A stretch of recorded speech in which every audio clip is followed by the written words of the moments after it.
Buenas tardes, le damos la bienvenida a todos los asistentes, le damos las gracias a los ponentes por estar aquí presentes y le extendemos un agradecimiento a la División de Posgrado de la Facultad de Derecho, a la doctora Gómez Frode y asimismo al Proyecto Grado Cero y al doctor Alfonso Ochoa Hoffman por facilitarnos el auditorio y apoyarnos en este coloquio. Vamos a empezar con la mesa de este coloquio jurídico, la gobernanza de Internet, dilemas de la regulación jurídica. El tema de esta mesa es los vitrales de la problemática jurídica de Internet en los delitos electrónicos, retos y perspectivas. Como ustedes saben, toda tecnología tiene dos facetas, una positiva y una negativa. Digamos, por ejemplo, la energía atómica, con ella logramos medicina de avanzada y al mismo tiempo se presta para una bomba de mucho poder que puede destruir ciudades enteras. Y así muchos avances tecnológicos como la petroquímica tienen como correlación la contaminación del planeta, entre otros. En este caso hablamos del Internet y una de sus particularidades es su enorme potencial para el desarrollo de las tecnologías, para el desarrollo de las sociedades, pero al mismo tiempo tiene un componente negativo, que es que toda tecnología utilizada por los humanos en sentido positivo también puede tener serios problemas y hoy vamos a hablar precisamente de los delitos que suceden dentro del Internet. Estos delitos informáticos que todos conocemos, existen muchos, como por ejemplo el phishing, el robo de identidad, el fraude electrónico, entre muchos otros. De manera que, sin abundar más, porque esta será precisamente la cátedra inicial del doctor Alberto Enrique Nava Garcés, quien es miembro del Sistema Nacional de Investigadores, maestro y doctor en Derecho por la Universidad Nacional Autónoma de México, ambos grados con mención honorífica. Actualmente es profesor por oposición de Derecho Penal en la Universidad Nacional Autónoma de México, profesor investigador del Infotec, profesor investigador invitado del Instituto Nacional de Ciencias Penales, abogado litigante en materia penal y consultor en materia de amparo penal en el despacho del doctor Ricardo Franco Guzmán. Es autor de más de una decena de libros en Derecho Penal, entre los que destacan Análisis de los delitos informáticos, editado en el 2005, Delitos informáticos, editado en el 2007, El error en Derecho Penal, en el 2007, la Ley de Producción de Datos en posesión de particulares, en el 2012, y la prueba electrónica en materia penal, en el año 2011. Sin más preámbulo, le cedemos el micrófono al doctor. Muchas gracias. Buenas tardes, gentil y distinguido y escaso público. Agradezco mucho a la División de Estudios de Posgrado la invitación para venir a hablar con ustedes sobre estos temas. De alguna manera, cuando el auditorio es más reducido, pues obviamente podemos entrar en un diálogo que nos acerque más a sus dudas, etcétera, y poder de alguna manera sacar provecho de esta presentación. Lo primero que quisiera comentar, y no me voy a extender mucho, es para dar continuidad a lo que ya hablábamos en estas aulas hace un año. Nos habíamos quedado en el hecho de si realmente las tecnologías nos servían o nosotros les servimos a las tecnologías, y tenemos que saber con qué contamos, tanto en el ámbito de las nuevas tecnologías de la información, como de los delitos o con la regulación que tenemos sobre ella. Bien, al principio precisamente de nuestra disertación el año pasado, comentábamos que existía un gran problema o un gran debate. Realmente, viéndolo como un derecho, el Internet para todos, y viendo que precisamente una de las banderas de Facebook del presidente de Facebook era, sí, Internet debe de existir para todos, realmente había un interés por parte de este tipo de empresas para ampliar nuestros derechos o para ampliar sus mercados. Y así, precisamente, siguiendo ese mismo hilo conductor, tenemos que preguntarnos a quién sirven las nuevas tecnologías.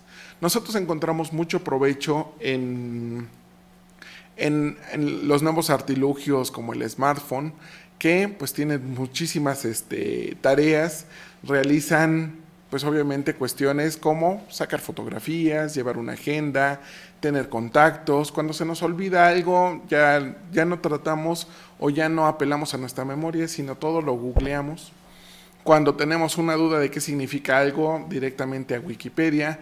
Realmente empezamos a dejar de tener cierto o de hacer un esfuerzo mental por saber las cosas, sino más bien nos convertimos en una cuestión instrumental del aparato para poder comunicarnos con otras personas.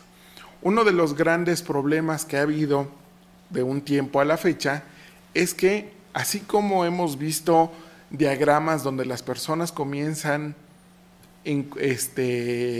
encorvadas y se van estirando con el tiempo y con la evolución, digo, sin tratar de lastimar a los que sean creacionistas, la cuestión es que poco a poco también las personas se han ido haciendo una involución, volviéndose a agachar, y en cualquier reunión vemos un gran problema.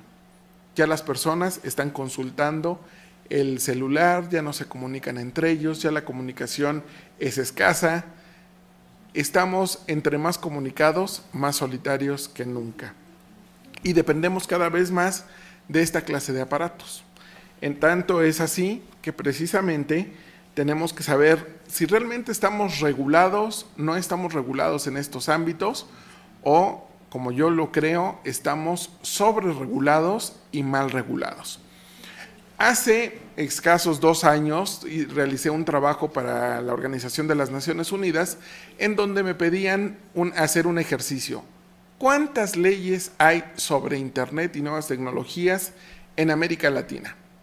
La sorpresa es que solamente del índice salieron 696 páginas, sin entrar al cuerpo de las leyes. Había estados, había países que finalmente no le daban mucha importancia al tema de Internet, pero había estados en que habían regulado región por región, habían hecho leyes especiales, principalmente, y esto se abulta mucho en los casos de Brasil y Argentina. Pero ¿por qué digo que estamos mal regulados? Ya lo veremos líneas más adelante. Regresando otra vez a otro de los hilos conductores de esta plática, pues tenemos que recordar precisamente eso que estábamos comentando hace unos momentos. ¿Para qué sirven estos smartphones? ¿Qué tipo de actividades realizan a través del smartphone? El problema de un smartphone es cuando el dueño ya no es tan inteligente como el teléfono, ¿no? Ese es el gran reto que nos pone estar hablando con Siri. Pero afortunadamente todavía Siri no juega ajedrez. Entonces, en este tipo de cosas, nos damos cuenta que mucho de nuestra vida empieza a depender, y muchas de nuestras cuestiones, de nuestros datos, los empezamos a colocar en este tipo de artefactos. Y en particular, por cierto, los smartphones también tienen otra función. Sirven para hablar por teléfono. No se les olvide ese punto con el que alguna vez comenzamos. Pero en particular hay dos o tres aplicaciones que me gustaría comentar sobre su funcionamiento.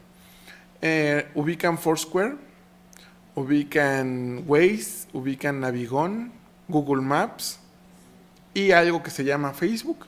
Bien. Foursquare es una aplicación en la que la persona hace check-in en determinados lugares y a cambio le dicen pues cuál es el platillo que se recomienda, cuáles cosas no debe de pedir, cómo es el servicio, etcétera. También le ayuda a uno a localizar gasolinerías cuando ya el tanque ya viene prendiendo por segunda vez la luz amarilla, y también, aun cuando está aparentemente apagada esta aplicación, cuando estamos en un determinado lugar, digamos la Facultad de Derecho, dicen: no olvides pasar por las tortas Mari, que son las mejores. Ah, caray, yo pensé que lo traía apagado. Bien. La cuestión es que uno tiene que corresponder a ese tipo de aplicación haciendo check-in, o sea, ya fui, calificarlo, si se puede sacar una foto, socializarlo, y finalmente se constituye como una aplicación más de valor agregado para estos servicios de teléfonos. Fuera del check-in, pues realmente Foursquare no tiene mayor ni dificultad, pero tampoco mayor chiste.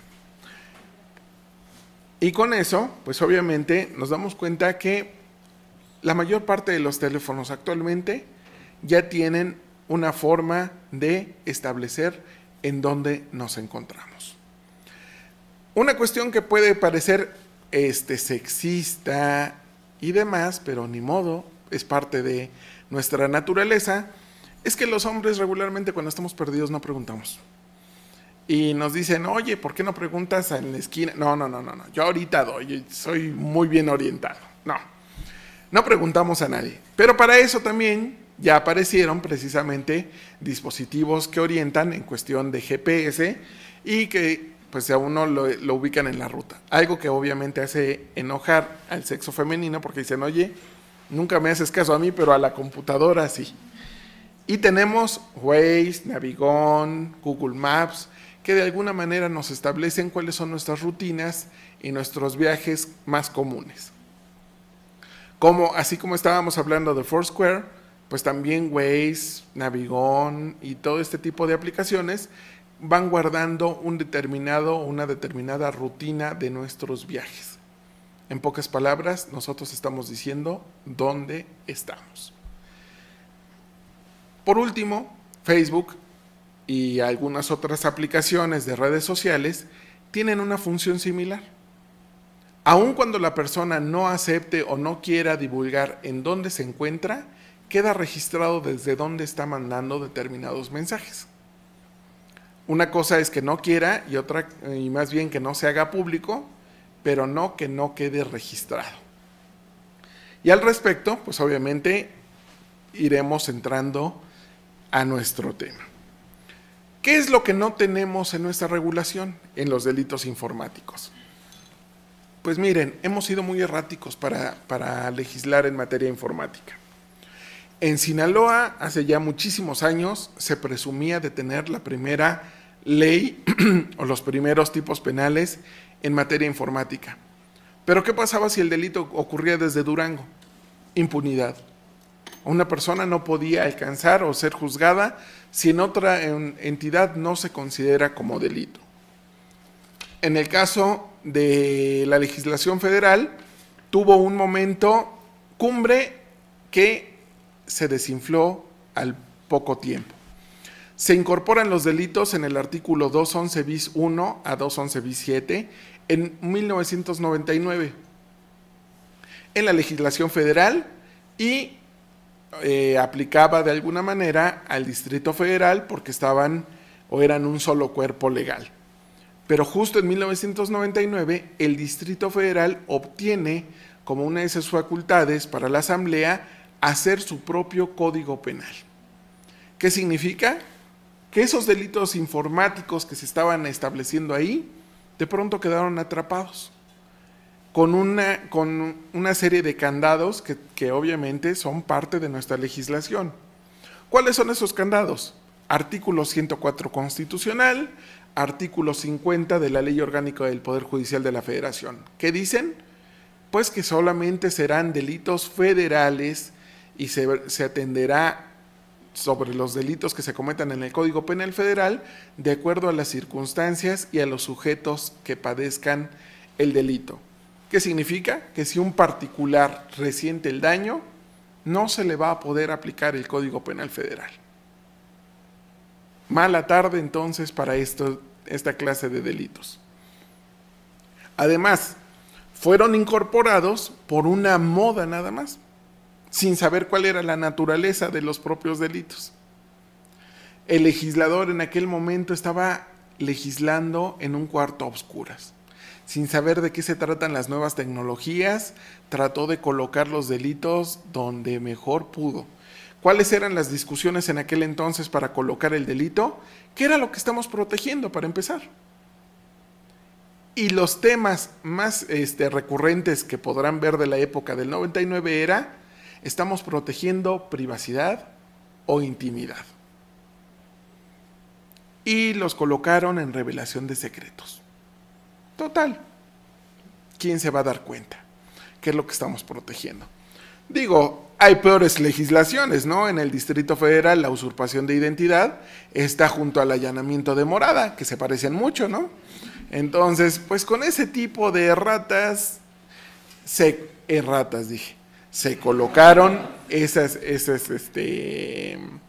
esos tipos penales para ver a quién le podían servir.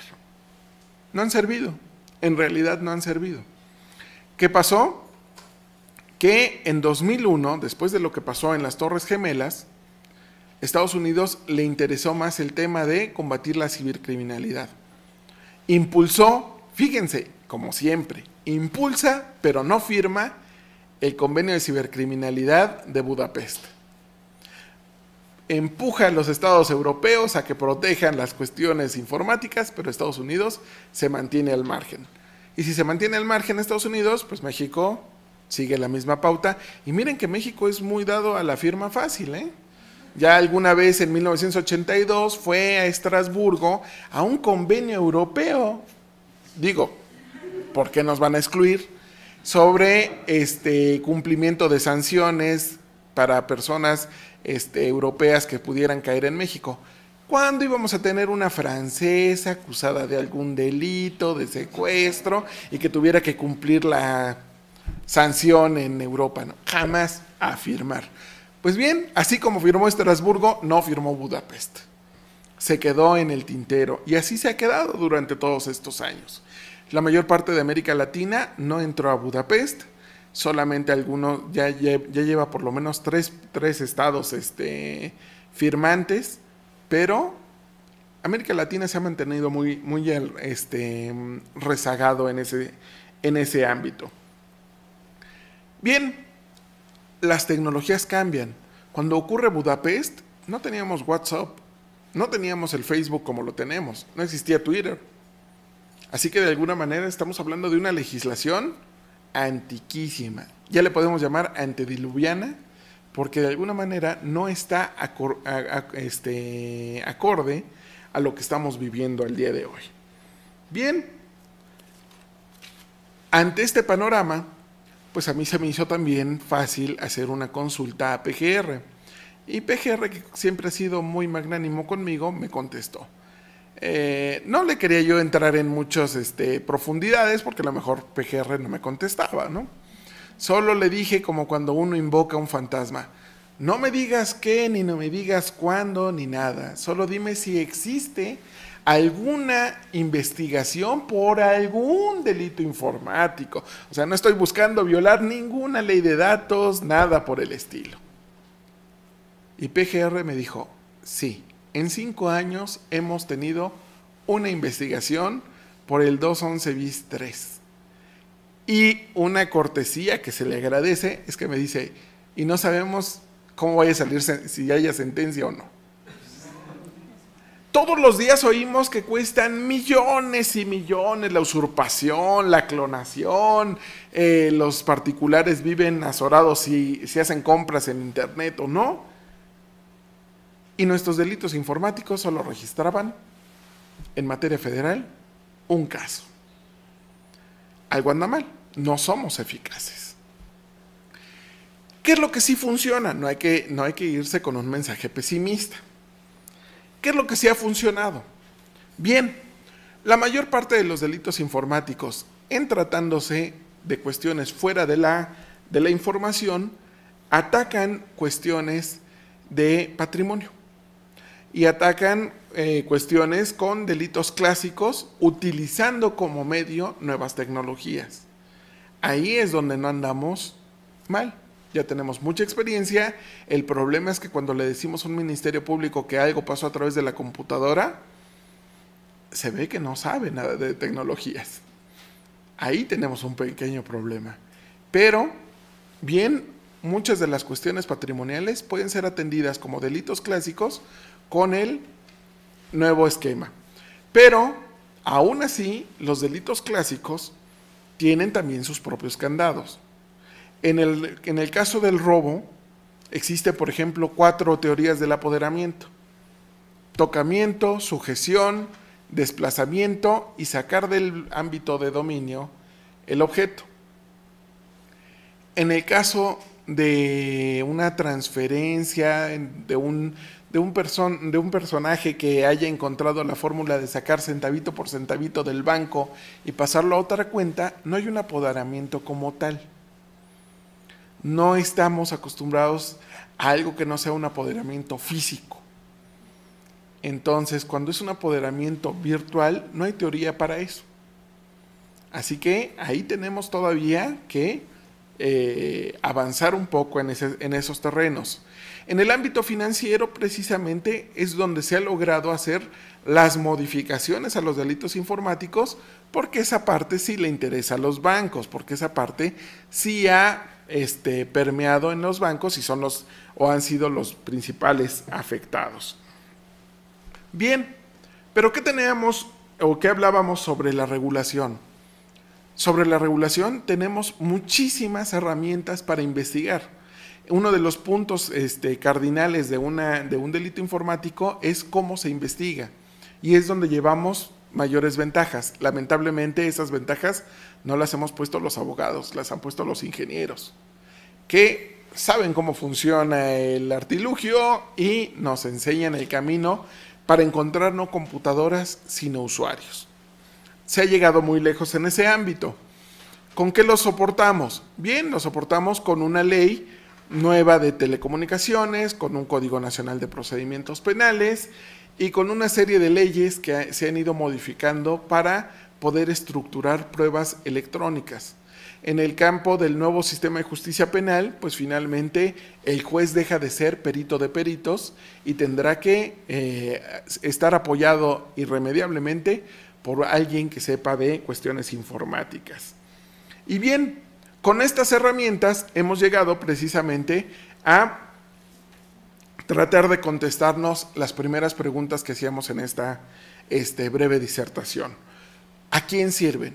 La delincuencia utiliza las nuevas tecnologías de una manera fabulosa. Ha sacado mucho provecho de ello, tan es así que delitos como la pornografía infantil se han potenciado gracias a este tipo de herramientas. El secuestrador, cuando toma a la víctima, ¿qué utiliza? El teléfono celular. ¿Y de quién? De la víctima. ¿Qué nosotros o qué podemos utilizar nosotros para poder contrarrestar este tipo de cuestiones? Pues leyes tan polémicas como la geolocalización. Ya se discutió en la Corte este tema, ya se validó en una ocasión, pero también deben de saber una cuestión. No había mucho interés por entrar en la discusión. Cuando la Comisión Nacional de Derechos Humanos promovió la acción de inconstitucionalidad, ¿cuántos párrafos creen que le dedicó a tratar de combatir la geolocalización?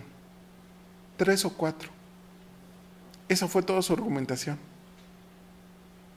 Si ustedes creen que con eso van a convencer a 11 ministros, que son conservadores, que son migrantes digitales, que no saben de qué estamos hablando propiamente, pero sí saben lo que significa un secuestro, lo que significa que un secuestrador tome el teléfono celular y que además haya que protegerlo en su ámbito de derechos humanos y que su teléfono no sea afectado, que no sea geolocalizado, etcétera, pues es una barbaridad. Bien, bajo este esquema, la Corte resolvió que la geolocalización sí se valía, aún sin el permiso o la autorización judicial. ¿Por qué? Porque también para la policía es muy importante en los términos, y obviamente entiendan esta discusión desde los terrenos de la buena fe, no de los casos excepcionales donde la policía se convierte en el propio secuestrador, ¿no? La legislación no se hace con ese fin, la legislación se hace con el fin de facilitar el combate al crimen. Y en este caso, pues obviamente se repitió esta fórmula de geolocalización tanto en la Ley de Telecomunicaciones como en el Código Nacional de Procedimientos Penales, que fue impugnado nuevamente por la Comisión de Derechos Humanos, pero con pálidos argumentos, ¿eh? De alguna manera también, y fíjense, yo soy de la postura de que la geolocalización sí se valga, y sí se valga sin autorización judicial. Pero lo que yo esperaría de una Comisión Nacional de Derechos Humanos que se opone a ello, o de un Instituto Federal de Acceso a la Información que dijo que se iba a oponer y terminó no oponiéndose, son argumentos más contundentes. Tener una discusión que finalmente legitime alguna de las posiciones. Cuando no hay esa discusión, siempre nos va a quedar en tela de duda si realmente teníamos el argumento más plausible. Y necesitamos y estamos urgidos de una legitimación en esos aspectos, donde obviamente se sepa que se puede localizar. Muchas organizaciones se oponen a la geolocalización, pero para eso precisamente también traigo a colación lo que platicábamos al principio. Las personas ya nos geolocalizamos solitas. Cuando colocamos en la red ya nos estamos geolocalizando, poniendo nuestras coordenadas, etcétera.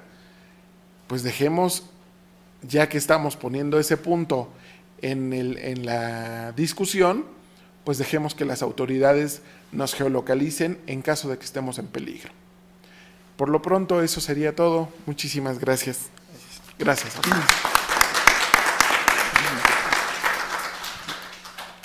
Le damos las gracias al doctor Nava Garcés por ilustrarnos perfectamente el problema de la geolocalización. Más que nada nosotros, que la mayoría de nuestro auditorio somos migrantes tecnológicos, también tenemos que estar bien conscientes de las implicaciones que tienen estas nuevas tecnologías que a veces desconocemos y que van a una velocidad tan vertiginosa que ponerse al día en la legislación es bastante complejo. A continuación le daremos la palabra al maestro Rodolfo Romero Flores, que es licenciado en Derecho por la Facultad de Estudios Superiores de Aragón, maestro en Derecho con mención honorífica por la Universidad Nacional Autónoma de México, tiene una especialización por la Universidad de Castilla-La Mancha en Toledo, España, y una especialidad en Justicia Electoral impartida por el Tribunal Electoral del Poder Judicial de la Federación.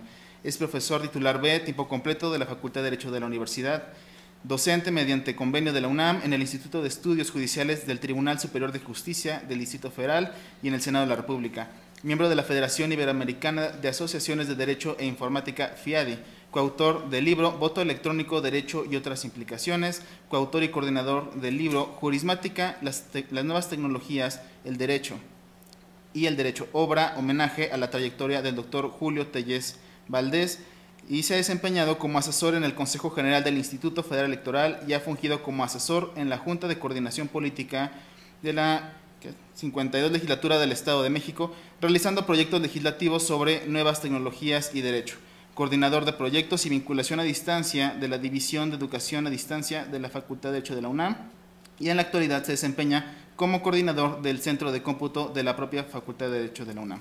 Le cedemos la palabra. Pues muy buenas tardes. Antes que nada agradecer al maestro Alfonso Ochoa Hoffman, precisamente el que abra este tipo de espacios académicos para que gente de la talla del doctor Alberto Nava y de la maestra Rosángela Murcio, especialistas en estos temas, podamos comentar con ustedes. Quiero agradecer también a la doctora Karina Gómez Frode, que nos abre este espacio finalmente, y a nuestra propia directora, la doctora María Lueva Castañeda Rivas. Bien, hace muchos años que el doctor Alberto Nava ha hablado de estos temas, y creo que en sus comienzos, como el de muchos otros autores que nos hemos encontrado inmersos en el binomio derecho-tecnología o derecho-informática, en algún momento de nuestra vida académica nos hemos sentido como predicando, si ustedes me permiten la expresión. Tratar de convencer a un ministerio público, tratar de convencer a un juez de los efectos que tienen las nuevas tecnologías de la información y comunicación en el mundo del derecho no es nada fácil en un ambiente extremadamente conservador. Quisiera que ustedes me permitieran hacer la siguiente hipótesis o una situación ficticia, yo diría que real y muy común, muy frecuente en nuestra actualidad. El día de hoy, de repente, nos llaman a nuestro domicilio y nos dicen: Rodolfo Romero, usted debe un crédito automotriz por más de 200,000 pesos y debe pagar usted la camioneta Lobo que adquirió el año pasado. De repente yo diré: bien, pues si tengo un Volkswagen modelo 73, ¿no? Creo que no coincide. Lo primero que yo me preguntaré es qué sucedió. El banco me empieza a requerir el crédito y yo finalmente argumento de que yo no lo hice. Y sin embargo el banco me demuestra, dice, fue Rodolfo Romero Flores. Esa es la primera parte de la pesadilla. Después me niego a pagar, busco a alguno de ustedes para que me ayude a llevar el juicio correspondiente. Y después de eso simplemente me dicen: bien, usted está boletinado en el buró de crédito. La segunda parte de la pesadilla. Y empieza a complicarse mi aspecto patrimonial frente a una situación que en principio yo no generé y que alguien posiblemente suplantó mi identidad, por medios digitales o por medios convencionales. Bien, después de eso me empiezo a preguntar qué sucedió. El banco sigue investigando, pero digamos que en algún momento dado damos con el posible responsable, localizando su IP, trazando la secuencia alfanumérica, desde donde se conectó, y localizamos al presunto responsable de mi suplantación de identidad en Centroamérica, en Suiza o en alguna otra parte del mundo. Bien, el tema ahí es que fue un menor de edad. Y seguimos un poco con esta hipótesis. ¿Ese menor de edad es extraditable? ¿Fue el sujeto activo de mi suplantación de identidad? ¿Lo hizo por medios digitales? ¿Cómo se genera el tema de la informática forense o el tratamiento de la evidencia digital? Para al final determinar que es un menor de edad que generó una afectación patrimonial, pero que en principio se apropió de un soporte lógico de datos, que son mis datos personales, para suplantar mi identidad.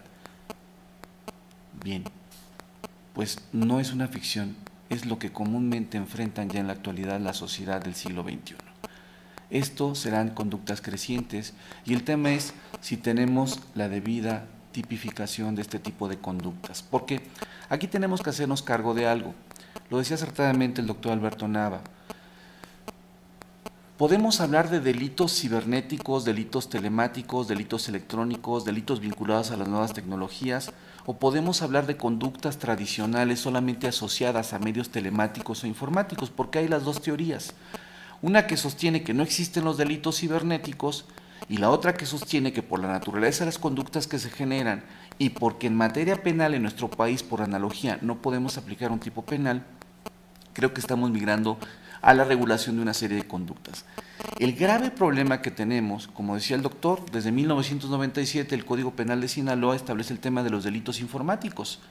Con posterioridad del 99 el Código Penal Federal incorpora esta figura bajo el concepto no de delitos informáticos, sino acceso ilícito a sistemas protegidos por algún mecanismo de seguridad.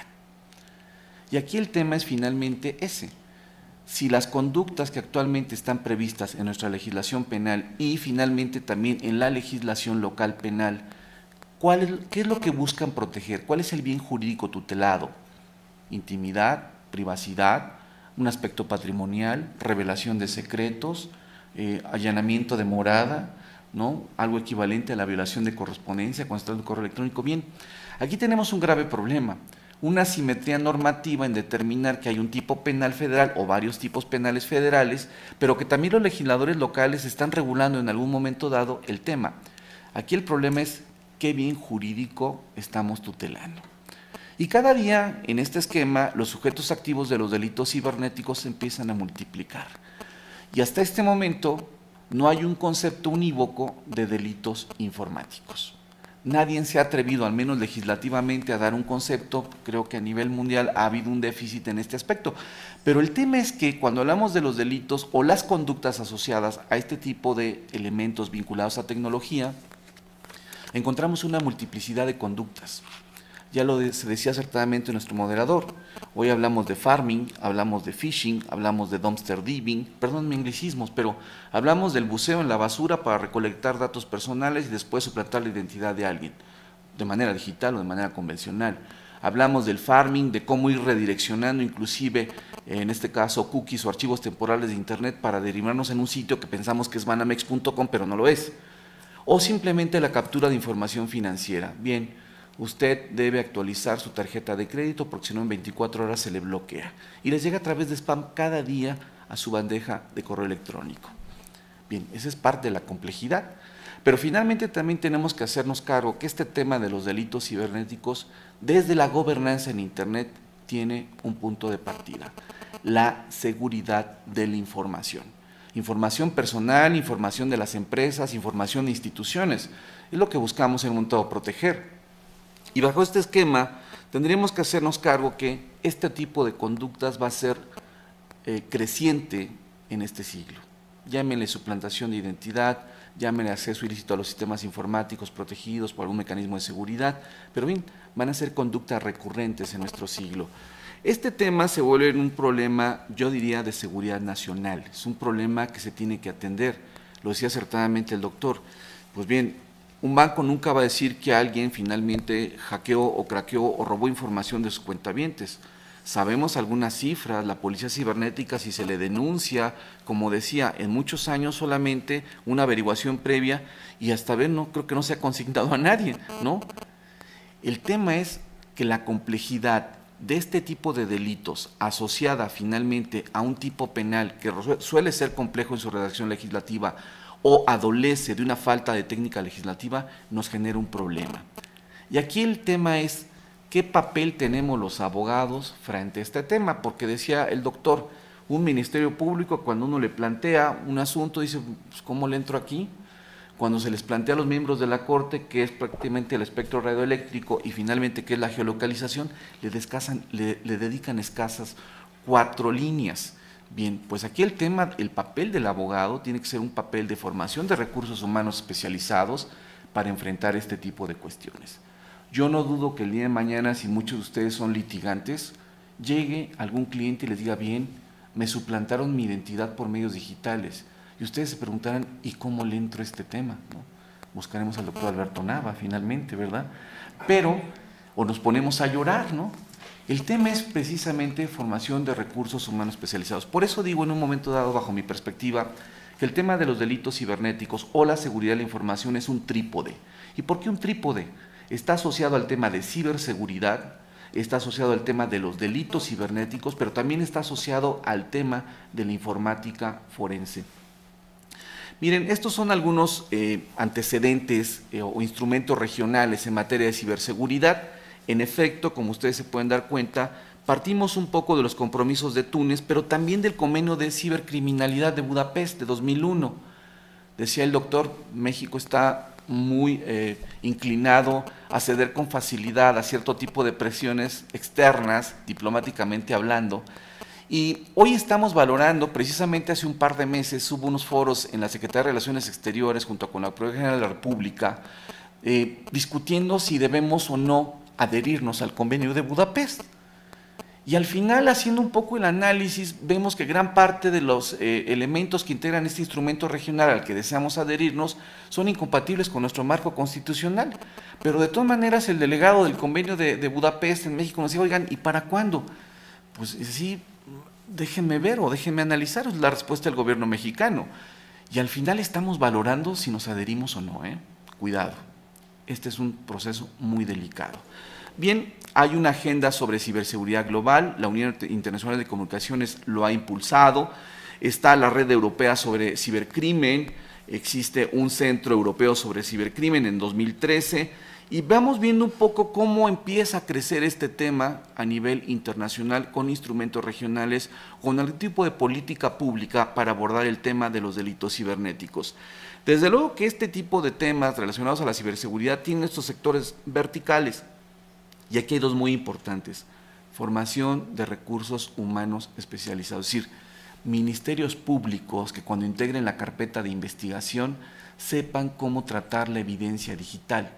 No solamente llegar y llevarse la computadora y meterla a un sobre, sino saber qué tratamiento darle a esa evidencia digital y además cómo ir haciendo respaldos propiamente y manejar adecuadamente una cadena de custodia de evidencia digital. Otra parte muy importante es nuestra actualización sobre cibercriminalidad.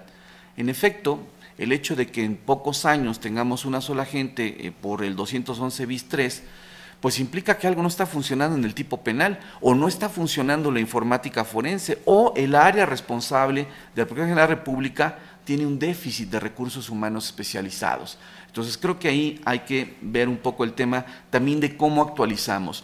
Hoy el 211 bis numeral 1 al 7 tiene una descripción de conductas totalmente distinta a las nuevas conductas que están surgiendo cotidianamente y que está impulsando inclusive Naciones Unidas. Entonces creo que ahí tenemos un tema de la actualización de nuestra legislación.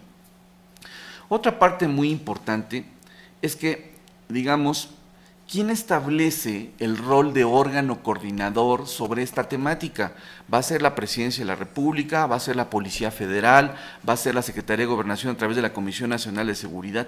Pues bien, no tenemos un órgano, un ente articulador de este tipo de políticas públicas en materia de ciberseguridad. Creo que sería muy importante. Y algo que estamos haciendo aquí, realizar foros sobre estos temas. Hoy, de verdad, aplaudo la iniciativa del maestro Ochoa Hoffman, el doctor Alberto Nava Garcés, hemos coincidido en otros espacios dentro de esta facultad, y lo importante es que nuestra facultad siga impulsando esta temática y que se siga trabajando con otras instituciones académicas sobre estos temas. Entonces, creo que es muy importante lo que estamos haciendo el día de hoy. Miren, hace poco me tocó ver en Guadalajara, fui a dar un curso, y lo primero que me dice un abogado que trabaja para el ayuntamiento, dice, bien, en noviembre nos hackearon el sitio, la página oficial del Ayuntamiento de Guadalajara. La pregunta es, ¿qué hacemos? ¿O qué debemos hacer? ¿Borrar la evidencia y tratar de resolver el problema inmediatamente de manera reactiva? Creo que no necesariamente. El tema es que ni siquiera ellos sabían que existe un centro para respuesta a los incidentes cibernéticos, el llamado CERT-MX, que depende de la Policía Federal. Lo primero que tenemos que hacer en este tipo de incidentes de hackeo, de craqueo, es precisamente notificar a la autoridad diciéndole esto sucedió. En la UNAM tenemos un CERT-UNAM, que si llega a suceder un incidente cibernético de esta naturaleza, propiamente tenemos que avisarle, y DGTIC toma cartas en el asunto. Y el tema es recolección de evidencia digital. El tema es que el Ministerio Público en el ámbito local decía, bien, ¿es local o es federal? Si es federal, entonces, bien, ¿quién toma carta en el asunto? Bien, pues este es el panorama que están enfrentando actualmente el Ayuntamiento de Guadalajara. Lo que sabemos es que alguien simplemente borró la evidencia digital, y si vamos a buscar responsables en este momento, ya no lo hay, o al menos a quién seguir o a quién determinar la responsabilidad penal. Esto nos lleva a algo muy importante. Miren, este es el trípode de la seguridad de la información. Diseño de agendas de ciberseguridad, diagnóstico de infraestructuras básicas de información y creación de centros de reacción inmediata a incidentes cibernéticos. Desde luego que en los delitos cibernéticos tenemos que hacernos cargo de nuestra actualización del catálogo de delitos cibernéticos. Y una parte muy importante es la vertiente de informática forense o computación forense, como ustedes quieran llamarle, es decir, el desarrollo de una disciplina técnico-legal que establezca por objetivo el análisis de la evidencia digital. Y en este concepto tenemos que entrar el tema de la formación de recursos humanos especializados. Este es nuestro trípode de la seguridad de la información. Análisis de la evidencia digital. Bien, esta es la escena tradicional de un delito. Podemos ver que ahí podemos encontrar hasta un casquillo percutido, un arma, un lago hemático, bebidas. Alguien estuvo ahí. ¿Cómo han cambiado las cosas en el tema de los delitos cibernéticos? Bien, esta ahora es la escena de un crimen cibernético, que podría ser su oficina o su escritorio, o en este momento lo que ustedes están haciendo, posteando algo en Facebook o en Twitter.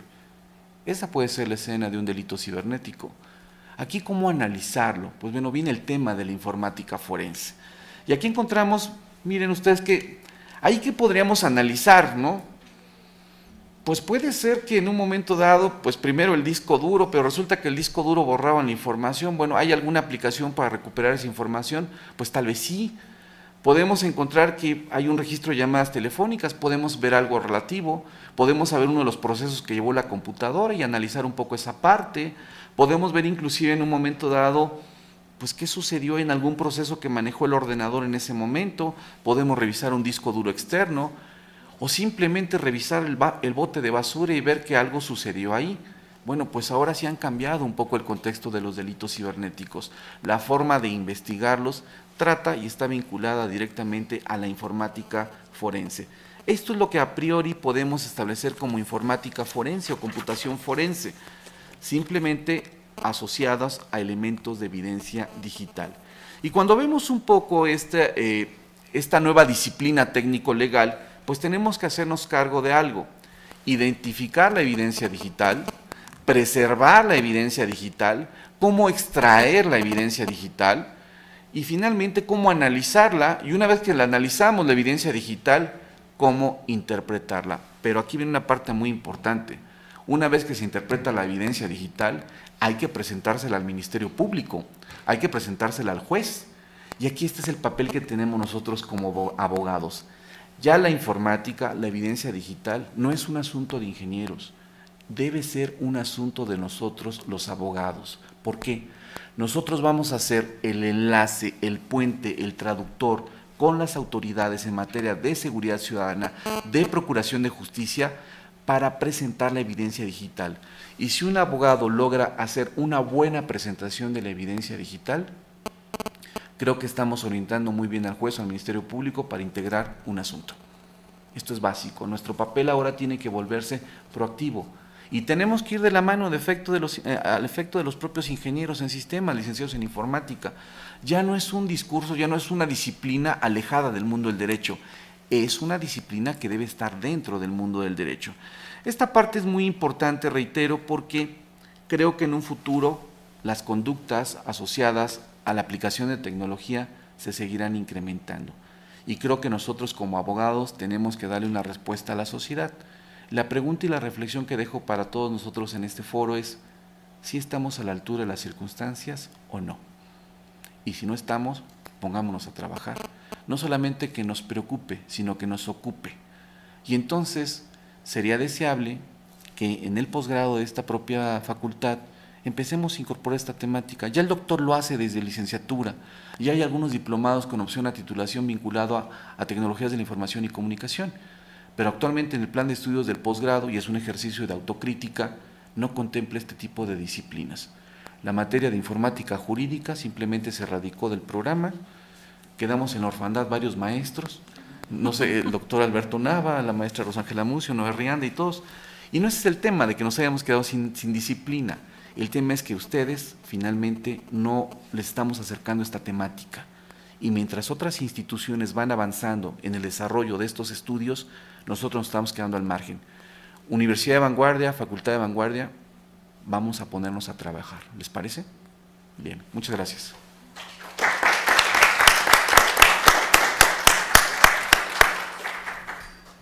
Le damos las gracias al maestro Rodolfo Romero Flores por su brillante ponencia, en la que nos hace hincapié precisamente en este papel del abogado en la formación de recursos especializados. No podemos ya quedarnos atrás, muchas otras universidades, facultades están tomando precisamente estas materias, y algo que mencionaba un ponente en la mañana es la importancia de añadirle a este criterio, a esta formación de recursos especializados, un impacto social, y no solamente un impacto económico como se podría dar en muchas otras universidades del país.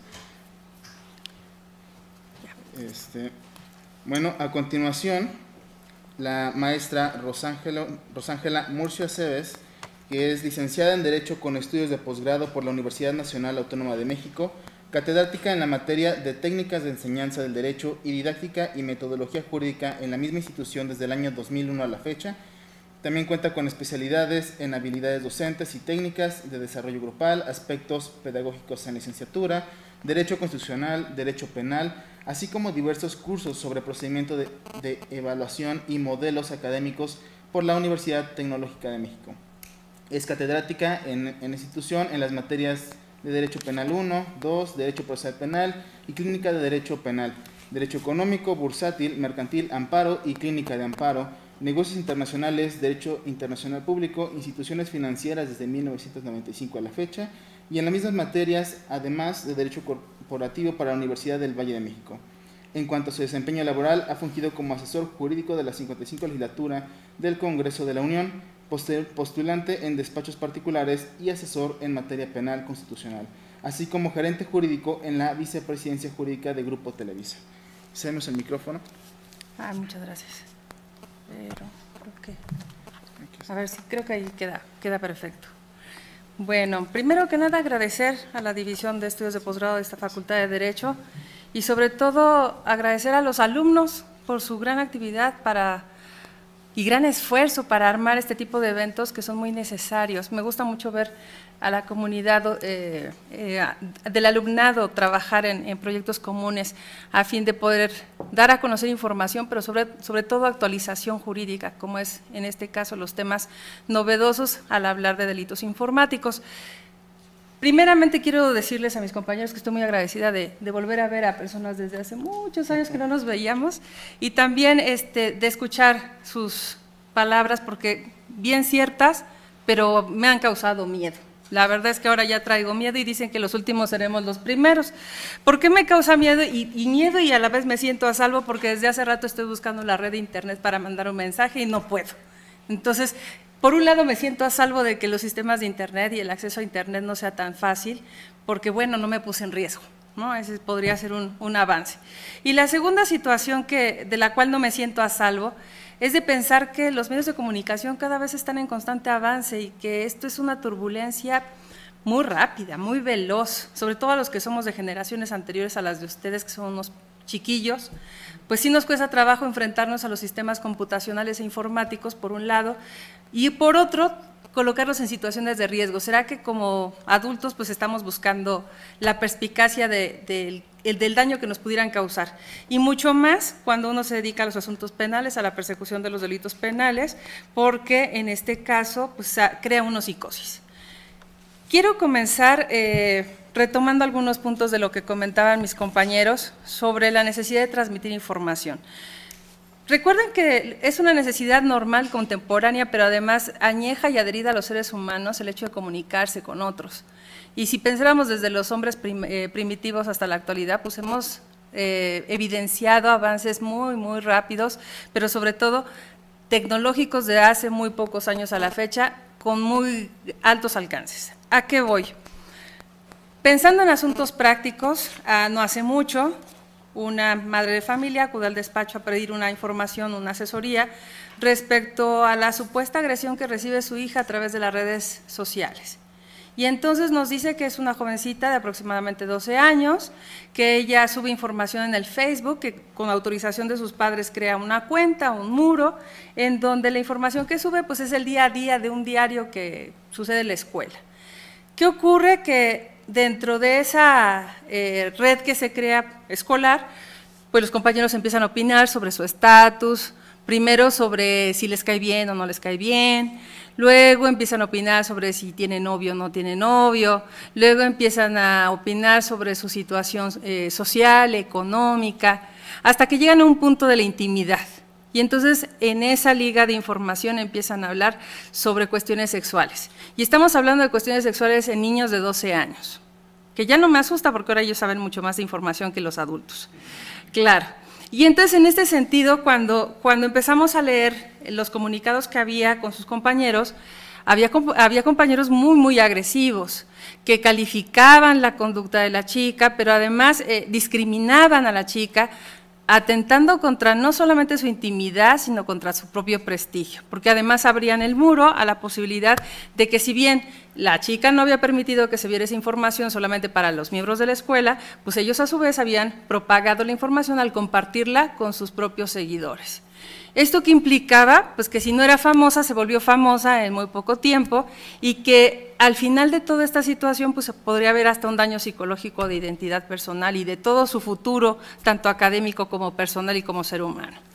En ese sentido, creo que estamos muy vulnerables. Así como lo comentaban mis compañeros, la secuencia delictiva implicaría toda una investigación que habría que armar, en donde los datos a veces son muy escasos, en donde a veces no guardamos evidencias, donde como usuarios solemos borrar información. Sí se puede rastrear en determinados momentos, pero después se puede perder. No hace mucho hubo una resolución de la Corte Interamericana respecto a la posibilidad de que los grupos que manejan las redes sociales, los servidores, puedan entregar información a las autoridades judiciales, es decir, todo aquello que ustedes colocan en las nubes, desde sus conversaciones más íntimas hasta las conversaciones laborales, familiares, etcétera. No hace mucho, curioseando, leía yo algunas revistas de índole artístico y veía yo un problemón en el que ahora están en cuestiones de intimidad y de privacidad respecto a un muy conocido periodista, en donde dieron a conocer sus comunicados de WhatsApp. Tiene un amante, descubrieron que tiene un amante y se dicen cosas más que candentes dentro de esa liga de WhatsApp y entonces ahora pues viene un dime y direte de si es verdad o no es verdad, pero sobre todo lo que está en juego es un manejo de información privada. Bueno, al respecto, lo que yo he visto en la práctica es que pareciera que nos falta técnica para conocer la estructura de los delitos y saber cómo constituirlos y cómo comprobarlos. Si bien es cierto, ya el maestro Rodolfo muy bien hablaba de la cuestión criminológica o criminalística respecto a la forma de constituir las pruebas o las evidencias, lo que también es cierto es que los ministerios públicos carecen de una formación técnico-jurídica respecto a la estructura del delito. Y entonces muchas veces hay que explicarles el cómo del delito, el para qué del delito y lo que se debe probar. Hago aquí una pausa. Alguna vez un ministerio público, y no es porque quiera yo hablar mal de ellos, yo también rescato que hay algunos muy valiosos, le comentábamos, bueno, en un delito de homicidio, ¿qué pruebas tiene usted que recobrar o recabar a efecto de poder constituir el ejercicio de la acción penal? Y entonces él decía, obvio, pues por intuición el muerto. Cuando dijo eso, sí nos llamaba mucho la atención de que una autoridad, bajo el principio de legalidad, estuviera hablando de que las pruebas que iba a recabar pues eran por intuición, porque la autoridad no actúa por intuición, actúa por lo que la propia ley le faculta para hacer. Y entonces, cuando no hay mecanismos en leyes orgánicas o circulares de la Procuraduría bien definidas sobre el cómo van a actuar los ministerios públicos, hasta dónde va a llegar el alcance probatorio, nos metemos en un verdadero lío. Ahora, para efecto de poder aclarar algunos aspectos sobre los delitos informáticos, pues ya mis compañeros decían que no hay una definición muy clara sobre los delitos informáticos porque todavía no nos ponemos de acuerdo. Y creo que desde ahí hay que empezar, tenemos problemas de creación normativa. El primer problema es que no sabemos si lo conceptualizamos como un fin o un objetivo, o también lo podemos ver como un instrumento o un medio. Cuando lo vemos como el fin o objetivo es cuando atentamos contra el propio sistema de cómputo. Pero cuando lo vemos como un instrumento o un medio es un mecanismo para llegar a algún lado, para obtener un fin o provocar un daño. En este caso, por ejemplo, en la situación de las redes sociales, pues lo estaremos viendo como un instrumento o medio. En conclusión, algunos ya estudiosos del derecho pues nos han ayudado a dar una probable definición de delito informático de una manera más precisa y nos dicen, bueno, todas aquellas actividades ilícitas cuya medio de ejecución tenga que ver con la informática, sea a través de computadoras, medios informáticos, telemáticos, dispositivos de comunicación electrónica, que produzcan daños o perjuicios. Y aquí tenemos el segundo problema que ya el maestro Rodolfo mencionaba respecto al bien jurídico. O sea, causar daño o perjuicio ¿contra qué? Es ahí donde ya no se puede colocar en la clasificación típica dentro del Código Penal. Ahora, lo que sí se tiene claro es que se tiene como objetivo vulnerar los derechos de un titular, aquel que maneje la información o aquel que sea dueño del sistema de cómputo, que en este caso tendríamos que entrar en cuestiones de sujetos pasivos que podrían ser tanto privados como públicos, como también empresas. Ahora, otro aspecto interesante de los delitos informáticos que su intención es provocar daños, pérdidas, incluso daños y pérdidas en el sistema informático del cual se hace uso. ¿Cuál es la situación actual respecto a la persecución de estos delitos? Bueno, primero tenemos un crecimiento masivo de la informática. Creo que ya todos los presentes seguramente traen su celular en la mano y es más, cuando uno no sale con el celular de la casa, pues se siente uno como carente de alguna parte del cuerpo, algo nos falta, ¿no? La inseguridad nos embarga. Y segundo, tenemos el cibercrimen como una de las actividades más frecuentes en la actualidad. Según estadísticas de la Conducef, estamos hablando de un aumento en el 181% de fraudes a través del sistema informático. Esto es muy grave, porque esto implica que es una realidad que cada vez más es frecuente y que, como ya lo mencionaron mis compañeros, no hay leyes claras ni mecanismos prácticos de persecución. Ahora, ¿qué información es la vulnerable? Habría que analizar ¿en qué situaciones nos colocamos en riesgo? Primero, manejar informes sobre cuentas bancarias. Y ahora los mismos sistemas de los bancos nos obligan a realizar las transacciones a través de estos medios electrónicos, por los cuales deben existir candados o códigos específicos a fin de guarecer nuestra información. Otro, tarjetas de crédito. ¿A quien no han conocido ustedes a alguien cercano que le hayan clonado su tarjeta en la gasolinería, en algún centro comercial, en algún restaurante? O así también de identidades completas. Así como el maestro Rodolfo mencionaba el caso de, bueno, ¿y qué tal si ya debo un auto que nunca vi, que nunca viví? Pues ahora resulta que pueden utilizar nuestras credenciales de lector, nuestros datos personales para mandar correspondencia a nuestro nombre y solicitar no solamente créditos, sino promover actuaciones judiciales. Por ejemplo, en el caso de los juicios en línea fiscal, pues también tendríamos esa vertiente que cubrir. También se ha dado cuentas de subasta en línea, que es un área de riesgo, y las direcciones de correo y contraseñas, que a mí me causa mucha risa cuando veo que el propio sistema de cómputo te dice, sugiero tal contraseña, o pones la contraseña y te califica la idoneidad en la misma y te dice, no, muy vulnerable, ¿no? Pues todas son vulnerables. Si ustedes pensaran en la cantidad de combinaciones que podríamos hacer, pues resulta n infinito. Entonces habría que crear contraseñas que primero para la memoria fueran sencillas, pero segundo que en realidad garantizaran que nadie va a violarlas o obtenerlas. Ahora, esto nos lleva a los conceptos que generalmente a nivel internacional, sobre todo en Norteamérica, se han mencionado como principales conductas delictivas. Primero, el acceso no autorizado. Segundo, los actos dañinos o circulación de material dañino, como sería la pornografía, o también aquellos mensajes terroristas o los mensajes discriminadores o de grupos xenofóbicos, por ejemplo, así como también la intercepción no autorizada de algunas correspondencias.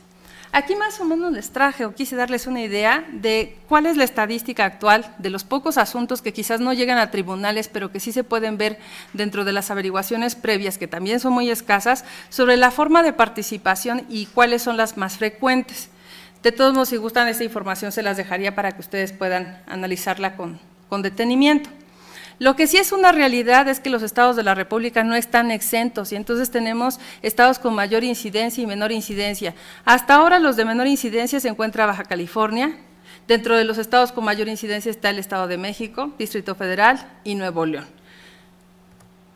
Ahora, esto nos lleva entonces a que, bueno, la problemática no solamente se concierne a una situación nacional, sino que ahora podemos hablar de situaciones internacionales.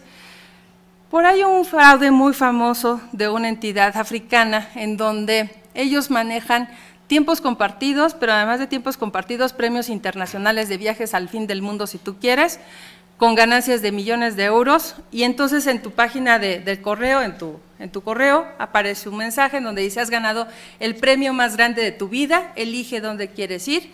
Lo que sí es que necesitas hacer un depósito bancario a tal cuenta bancaria a fin de que podamos mandarte la información, que sería el único costo que tendría el hecho de participar y obtener tu premio. Por ejemplo, eso nos denotaría que no solamente el fraude de persecución nacional en el caso del uso de informática, sino que trasciende las fronteras y va mucho más allá. Llega al ámbito internacional y entonces si hablábamos de problemas competenciales entre estados, pues ahora la situación se complica mucho más cuando vemos involucrados otros países, no solamente el nuestro. Ahora, tenemos fragilidad de leyes, como ya lo veníamos platicando, velocidad y complejidad técnica de los dispositivos, así como falta de cooperación internacional, y quisiera pensar que no ha sido por falta de voluntad, sino a veces, muchas veces, por cuestiones políticas y por cuestiones de información. México no se adhiere fácilmente a los tratados internacionales que parecería que son eficaces para el progreso de la persecución delictiva, pero eso sí, se adhiere a tratados internacionales que a veces ni siquiera tienen un contexto de fondo y traen repercusiones económicas muy graves. Bueno, así de esa manera ya visto el planteamiento, también tendríamos un punto que sí tendremos que analizar, la profesionalización del fraude. Los fraudes por Internet tienen su complejidad, pero mucho más complejidad tienen cuando aquel que conoce del Internet o el ciberespacio o de los sistemas de cómputo, pues se vuelve más que maestro, yo diría doctor en la materia. Y les platico, no hace mucho dando clase en el Reclusorio Norte, conocí dentro de muchas alhajas delictivas, había sujetos activos de delito de fraude, y entonces uno de ellos me decía, bueno, yo soy secuestrador, pero yo no soy cualquier secuestrador, yo soy secuestrador en línea. Decía, hombre, a ver, explícame cómo es eso del secuestro en línea. Dice, sí, porque mire, yo desde aquí del reclusorio opero con mucha facilidad. Los sistemas de seguridad para efecto de bloquear las líneas de Internet no son infalibles y hay manera de ingresar a las redes sociales. Y sobre todo, nos gusta mucho analizar el perfil de las víctimas. No conozco jamás a la víctima, pero la víctima viene a mí y cae solita. Y le decía, a ver, explícame cómo está ese problema, porque ya me empezó a dar más que miedo, terror. Y dice, sí, la gente suele poner lo que come, dónde vive, a dónde acude, dónde se divierte, dónde se relaciona con otros amigos, quiénes son sus amigos, quiénes son sus vecinos, quiénes son sus conocidos, cuándo comen, cuándo cenan, cuándo toman café, cuáles son sus costumbres, etcétera. Sí, lo único que hay que hacer es ser muy dedicado y observador y crear un perfil de dónde se mueve, a qué hora se mueve y con quién anda. Uno hace la llamada por teléfono, da la información, le dice, mira, tengo aquí a tu chiquillo, tú sabes si no lo quieres recuperar, porque tu chiquillo se junta en tal y tal y tal lugar, con tales amiguitos, va en tal escuela, y entonces cuando el sujeto pasivo del delito escucha gran cantidad de información sobre su familiar, cae solito. Y entonces tú le dices, oye, deposítame en tal cuenta bancaria, con tal relación de datos, y con todo gusto te devuelvo a tu víctima. No hay más que hacer, es un tipo inteligente, dicen que hay gente inteligente para el bien y para el mal, pues sí, en este caso, pues no necesariamente para el bien, y saben hacer su trabajo. Y además me comentaba que hay formas muy fáciles de violar la seguridad de los celulares, y si también podemos acceder a su sistema de fotografías, a su información personal, entonces en realidad nosotros no tenemos que hacer gran trabajo, lo único que hay que hacer es paciencia y observar y llevar punto a punto cada uno de los datos que la propia víctima nos da. Entonces yo creo que eso no hay que perderlo de vista. Los avances tecnológicos van muy rápido, mientras nosotros operamos a nivel de ministerios públicos, postulantes y además legisladores, pues los delincuentes van mucho más adelante que lo que la propia ley pueda prever. Ahora, hablemos sobre los partícipes del delito, que ya algunos de mis compañeros habían mencionado sobre los perfiles, que no hay un perfil específico, pero habremos que tratar de crear uno más allegado a la realidad. Bueno, en cuanto a los sujetos pasivos, les comentaba, pueden ser individuos particulares, pueden ser empresas, pero también pueden ser instituciones crediticias, y tenemos aquí entre nos, y que ojalá no vaya a salir de esta sala, pues un caso ahorita muy famoso, el fraude a Bancomer, en donde sujetos se presentan ante las cajas de Bancomer, siendo de una operadora de tesoros, y de traslado de dineros, y entonces sacan un retiro, hacen la operación y se van. Y entonces descubren que, bueno, hubo una documentación cibernética anterior, o sea, una solicitud de traspaso de cuentas, que es lo que los lleva a ¿qué? A poder tener la autorización de sacar y retirar aquellos recursos. O sea, no es tan sencillo como lo quieren hacer plantear, sino yo creo que tiene una connotación mucho más profunda. Así también tenemos que los gobiernos actualmente se colocan en superriesgo. Digo, manejar cuentas del SAT o malversación de los informes del SAT sería un punto de riesgo. Meterse con las cuestiones de seguridad nacional. Me acuerdo de aquel asunto cuando fallece uno de los procuradores famosos federales, cae su avión, un ciudadano común en las redes sociales dice, oh, qué bueno que se cayó, lo teníamos previsto, y no bien está en eso cuando ya le cayó la policía y dicen, a ver, lo vamos a investigar. ¿Por qué? Porque usted puso palabras claves relacionadas con el evento, por lo tanto usted puede ser copartícipe del delito. Eso nos demuestra que el gobierno, el Estado mexicano, pues tiene cierta psicosis también sobre ser atacado en sus sistemas de seguridad nacional. Entonces creo que no hay que dejarlo de lado. En cuanto a los sujetos activos, no necesariamente manejan relaciones laborales apegadas a los sistemas electrónicos, lo que sí tienen es que manejan sistemas informáticos. Y rápidamente les comento. Tenemos la figura del hacker, que por cierto tenemos hackers blancos y hackers negros, que eso es ya así como una clasificación más específica, en donde el hacker blanco en realidad no nos va a hacer mucho daño, ingresa las cuestiones de las empresas sobre todo para analizar los sistemas y detecta todas aquellas fallas para propuestas de seguridad. En cambio, lo que son los hackers negros, pues son aquellos que sí traen la utilización de su destreza a fin de obtener un perjuicio, obtener un beneficio económico. Tenemos también la figura de los crackers, y ahí les ponía yo una caricatura porque hasta en el cielo se rompen los códigos y las contraseñas, ¿no? Para ingresar al cielo, y dicen, bueno, ya hemos descubierto el código del genoma humano, ¿no? Y dice, pues ya caímos en el extremo.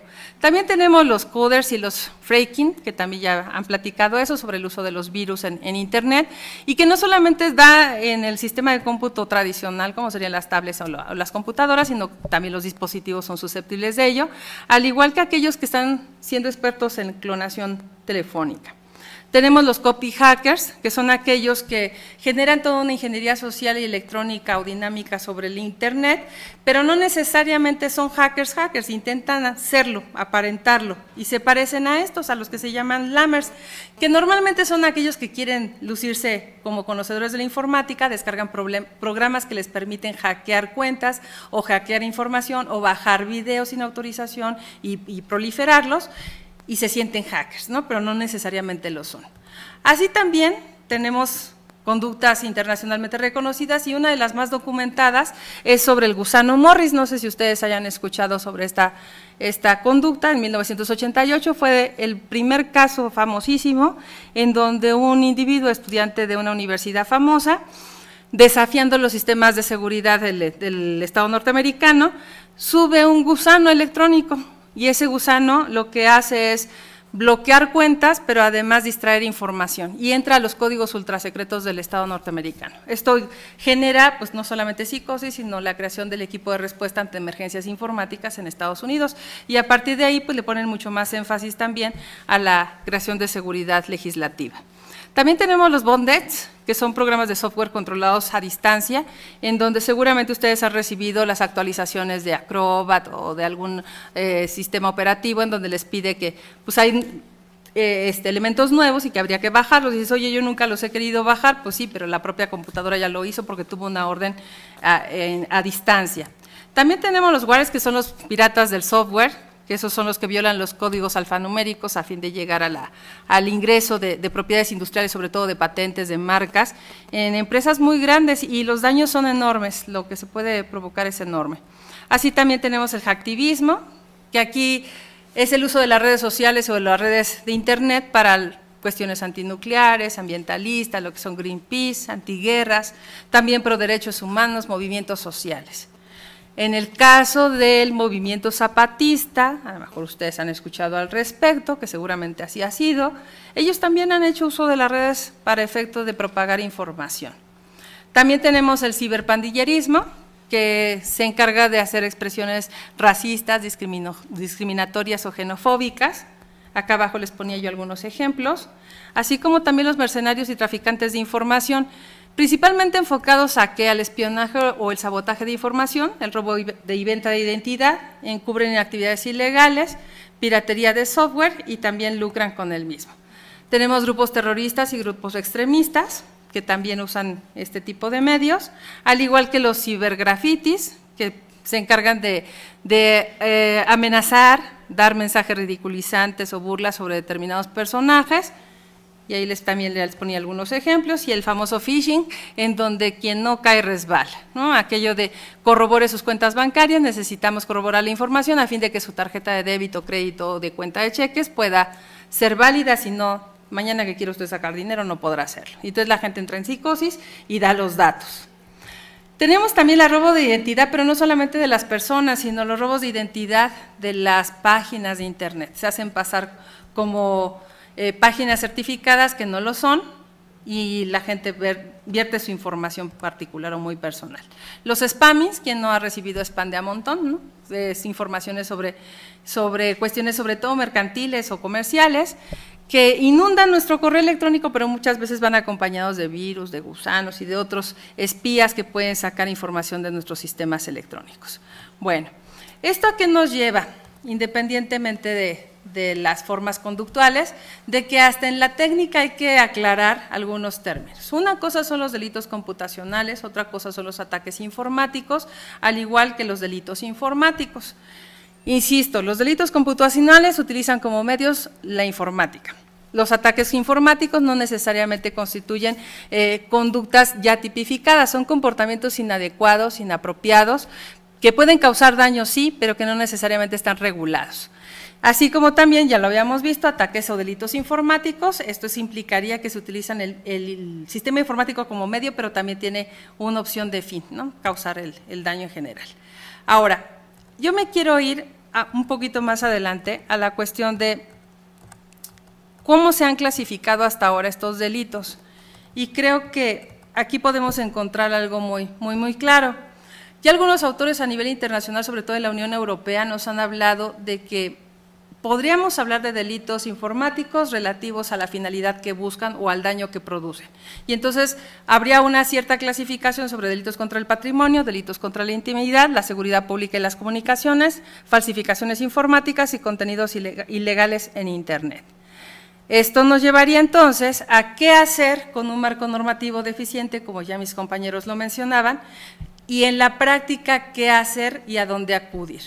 Les comentaba yo el caso de la chiquilla con su consulta jurídica por parte de sus papás, en donde dentro de los principales problemas que veíamos como postulantes era, ¿qué tipo de información yo le puedo brindar al Ministerio Público y cómo armar la supuesta agresión al bien jurídico a efecto de que el Ministerio Público pueda actuar con facilidad? Primero, saber a dónde acudir, ese es un punto importante. Tenemos aquí algunos datos que quizás sirvan de ayuda. Tenemos ahora un sistema en la Secretaría de Seguridad Pública que nos habla de delitos cibernéticos, aquí les puse la página por si quisieran copiarlo posteriormente. Tenemos también denuncias contra estos delitos en las fiscalías especiales para los delitos utilizando ya sea pornografía infantil o cuestiones de trata de personas, lo toman como medio de ejecución y también pueden recibir denuncias. Al igual que tenemos un consejo cibernético o de seguridad pública, en donde también nos pueden ayudar. Tiene un link en particular, el Consejo Ciudadano del DF, tiene un link para cuestiones de informática o delitos cometidos por informática o en redes sociales, sobre todo que vulneren la privacidad. En conclusión, ¿a qué llegamos? Bueno, yo comenzaba platicándoles sobre este asunto de la violación de información y de la intimidad de esa jovencita, y sí me gustaría decirles que en la persecución delictiva nos hemos llevado varios tropiezos. Primero, el desconocimiento de la autoridad respecto a qué elementos habría que compartir. Segundo, a que no hay medidas precautorias que sigan protegiendo la intimidad y la privacidad de la chica, que ese es otro punto también interesante. Y tercera situación, el plantearnos hasta dónde vamos a llegar. Porque investigando resultaba que aquellos que habían sido agresores de la chica, dentro de esos agresores había un manipulador de información. Descubrimos que no todos los que estaban dentro de las cuentas del Facebook eran menores de edad, sino que en muchos casos esos menores de edad eran adultos adictos a la pornografía infantil, de grandes mafias, que principalmente lo que hacen es disfrazar su perfil a fin de que la víctima caiga con mayor facilidad. Y creo que eso también no hay que dejarlo de ver.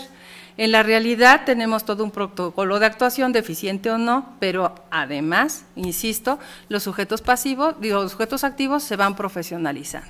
Por mi parte sería todo. Muchas gracias.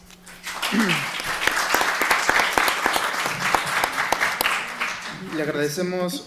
¿Le desconecto aquí? Sí, le agradecemos su brillante participación a la maestra Rosángela, que nos ha dado una perspectiva muy amplia sobre todos los tipos de delitos, sobre todas las conductas que puede haber en Internet. Y en general la mesa ha tenido esta gran virtud de mostrarnos un panorama desde el avance de los dispositivos, sobre la información que nosotros mismos colocamos en Internet, todo este marco en el que el abogado puede insertarse, pero precisamente para ello necesitamos capacitarnos, necesitamos tener más información, necesitamos documentarnos y empezar a darnos cuenta que es un fenómeno global, no solamente local, muy amplio. Ya hemos discutido en otras mesas sobre la gobernanza global, sobre la protección de datos en Internet, sobre telecomunicaciones, y con base en ello podemos armar digamos, un gran marco sobre el que podríamos investigar incluso en la maestría, en la licenciatura, diseñar nuevos planes de estudio. Ahí se empiezan a abrir muchas oportunidades. Ahora pasaremos a la sesión de preguntas de los asistentes, y la primera sería de Natalie Huitrón, que pregunta al doctor Rodolfo Roberto Flores: ¿existe una policía especializada en perseguir delitos cibernéticos? Sí. ¿Quiere que vayamos respondiendo? O? Sí, por favor. Gracias. En efecto, la Policía Federal cuenta con una división de policía científica. Ahí está precisamente la policía cibernética. En el caso del Distrito Federal también se cuenta con una policía cibernética. La propia Secretaría de Seguridad Pública en el Distrito Federal cuenta con una dirección de policía de ciberdelincuencia, policía preventiva de ciberdelincuencia. Y sí existen, digamos, ya las instancias institucionales para que finalmente vaya uno canalizando este tipo de conductas, o al menos denunciándolas. El gran problema es que el tamaño del problema no lo sabemos con certeza.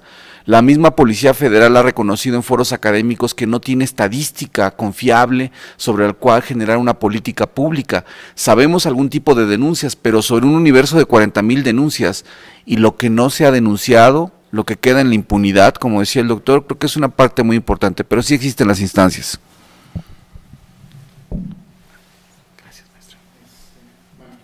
La segunda pregunta para el maestro Rodolfo Romero, es ¿qué es necesario que haga el Estado mexicano para fortalecer una regulación efectiva y que corresponda a la problemática de los delitos electrónicos? Hay una parte muy importante que tendríamos que ver a partir de la Estrategia Digital Nacional.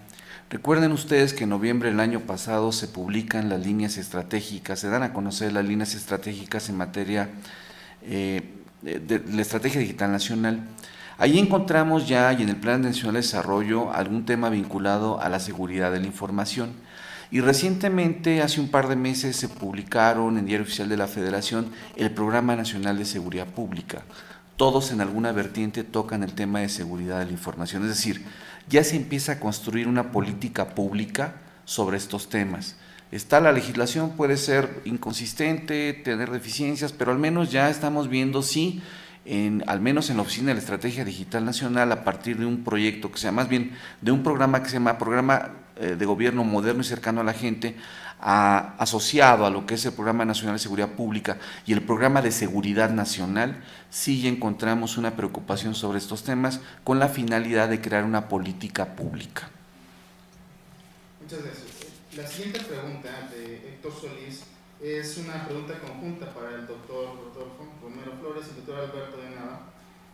La pregunta es, debido a que un delito puede ser cometido en un lugar y tener repercusión en otro, ¿es posible crear un código o convención a nivel internacional para regular estos delitos?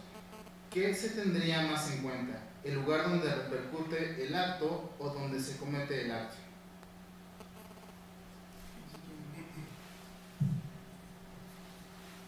Esta pregunta tiene una respuesta muy vieja.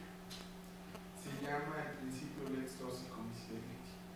Significa que se aplicará la ley del lugar donde se cometió el delito. Esto es, no donde está la conducta, sino donde se perpetró el resultado. Ese principio existe en los tratados de extradición y a nivel convencional, pues obviamente lo que se pide es que exista la misma legislación, tanto en un estado como en otro, sea interestatal o sea internacional. Esa es la cuestión. Finalmente Budapest lo que trató de establecer fue una línea o generar líneas de acción. Qué bueno que lo recordó el maestro Romero. Efectivamente, en abril y mayo fueron la reunión que organizó Secretaría de Relaciones Exteriores, PGR y otras instituciones para hablar de Budapest, y siempre se habló bajo una tónica: firmaremos Budapest. Sí. Pero nunca dijimos cuándo. Ese es el problema. Gracias. Sí. Claro. Gracias. Doctor, ¿no quiere contestar? No. Bueno, la siguiente pregunta es para otra vez el doctor Alberto Nava Garcés. ¿La inversión que se desarrolla en la educación básica en TICS es una manera adecuada para formar una sociedad que comprenda los delitos cibernéticos o qué otras opciones se tienen? Bueno, en realidad existe un instrumento que ya había referido el maestro Romero, creo que era más bien pregunta para el maestro Romero, que había tocado el punto y no le quiero robar esa parte. El tema de la estrategia digital nacional, pues finalmente son líneas de acción en donde se establece toda una serie de políticas en este tema. Creo que es un punto,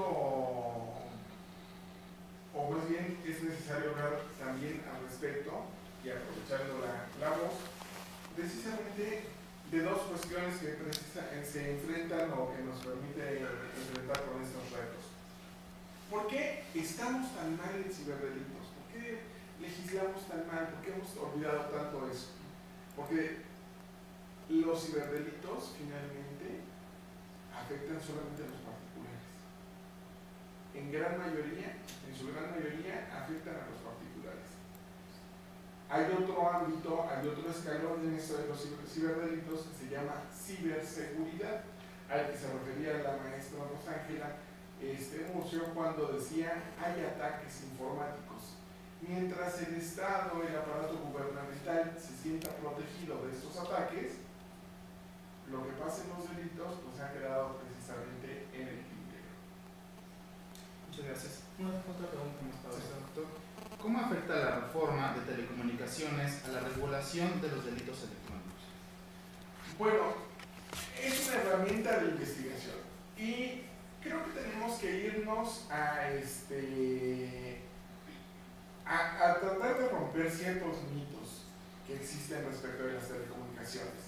Nos sentimos invadidos en nuestra privacidad cuando escuchamos esto de la regulación o de que nos van a geolocalizar. Pero hasta en los cuentos de niños hay geolocalización. La madrastra de Blancanieves le pregunta al espejito, ¿quién es la más bella? Y le dice, no eres tú, es Blancanieves. No, Blancanieves está muerta. Y dice, no, se encuentra en la casa de los 7 años. Eso es geolocalización. Ese espejo nos da esa herramienta. Cuando ustedes ven precisamente, no sé si alguna vez han visto la película No robarás de Kieslowski. Es una película de los años 80. Nada de ley de telecomunicaciones ni nada, ¿verdad? Pero la gente sabe que si levanta el teléfono va a ser escuchada.